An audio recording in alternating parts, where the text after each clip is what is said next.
نحمدہ و نصلی علی رسول الکریم۔ بسنت مالتی بہت پیارا نسخہ ہے، نام بھی جیسا ہے۔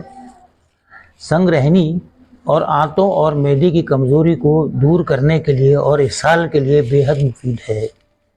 سنگ بصری 20 گرام، شنگرب 10 گرام، ورق طلا 2 گرام، پلپل سیاہ 10 گرام، مروارید 10 گرام اور مسکائے گاؤں یعنی گائے کا مکھن 40 گرام۔ پہلے ان ادویات کو مسکا یعنی گائے کے مکھن میں خوب اچھی طرح کھل کریں، پھر 7 روز روزانہ آدھے لیمو میں اس کو 7 روز تک کھل کریں۔ انشاءاللہ تعالیٰ یہ آپ کی دوا تیار ہے اور 1.5 گرام کی مقدار میں روزانہ دیں، بے انتہا فائدہ ہوگا۔ ثواب کی نیت سے سبسکرائب کیجئے، لائک کیجئے اور شیئر کیجئے، اور اس کو بنانے سے پہلے اپنے علاقے کے مستند طبیب سے، معالج سے اور اچھے پنساری سے ادویات کو خریدیں، مشورہ کریں اور پھر اس کو بنائیں، تو انشاءاللہ تعالیٰ بے انتہا فائدہ ہوگا۔ السلام علیکم ورحمۃ اللہ وبرکاتہ۔